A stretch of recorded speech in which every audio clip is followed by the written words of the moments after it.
வாசமான தேவனே, சத்திய தேவனே, உடன்படிக்கையின் தேவனே, நம்பிக்கையின் தேவனே, இரக்கமுள்ள தேவனே, நீதியின் தேவனே, நீதியை சரி காட்டும் தேவனே, சேனைகளின் தேவனே, என் தேவனே, என் தேவனே, என்னை பற்றிய தேவனே, என்னை காண்கிற தேவனே, தேவனுக்கு தேவனே, ராஜாவாகிய என் தேவனே, பெரிய தேவனே, இலை செய்கிற தேவனே, நியாயமுள்ள தேவனே, மறைபொருளை வெளிப்படுத்தும் தேவனே, இந்த இயேசுவின் நாமத்தில் கேட்கிறேன். உம்முடைய குமாரனாகிய இயேசுவை எனக்காக அனுப்பினீர்.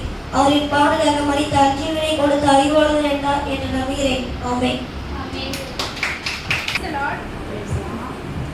நாம் ஜெபிப்போம். இயேசப்பா, துதிக்கிறோம், ஸ்தோத்திரிக்கிறோம், நன்றி செலுத்துகிறோம். ராஜா, இந்நாளிலும் கூட நீரே எங்களை இழிவாய் நடத்தி வரும் கிருபை தயவாய் கொடான கொடி நன்றி தகப்பனே.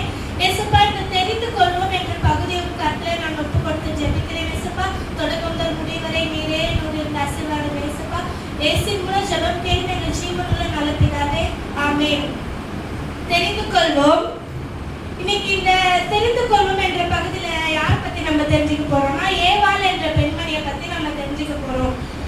ஏவாள் என்ற பெயர் வந்து எபிரேய பெயரை சேர்ந்தது. ஓகேவா? இந்த பேருக்கு என்ன அர்த்தம் அப்படின்னா, உயிர் உள்ளவள், அப்படி இல்லைன்னா உயிரோடு இருக்கிறவங்களுக்கு தாயா இருப்பவள். படைப்பு, இவங்க படைப்பு பத்தி பைபிள் என்ன சொல்லுதுன்னா, ஆதாமுக்கு துணையாக இருக்கும்படிக்கு ஆதாமோட விலா எலும்புல இருந்து இந்த ஏவாள் படைக்கப்பட்டாங்க அப்படின்னு பைபிள் சொல்லுது. ஏவாள் வந்து ஏதேன் தோட்டத்தோட சர்ப்பத்தின் பேச்சை கேட்டு ஆசீர்வாதம், நன்மை எல்லாத்தையும் இழந்துட்டான். ஆதாமுக்கும் ஏவாளுக்கும் மொத்தம் 3 பசங்க. அவங்க யார் யாருன்னா, காயில், ஆபேல், சேத், 3 பசங்க. இப்போ நம்ம ஏவாள் இடத்துல இருந்து முக்கியமா என்ன தெரிஞ்சுக்கொள்ளணும் அப்படின்னா, நம்ம இயேசுவிற்குள்ளேயும் இயேசுவின் வார்த்தைக்குள்ளேயும் மட்டும்தான் நிலைச்சிருக்கணும். இயேசுவின் திருச்சபைக்குள்ள நிலைச்சிருக்கணும். உலக ரீதியான காரியங்கள்ல போய் உலக ரீதியான பேச்சை கேட்டோம்னா ஆசீர்வாதங்கள், நன்மைகள் எல்லாமே இழக்க நேரிடும். இதுதான் நம்ம தெரிஞ்சுக்க வேண்டிய விஷயம். ஆமென்.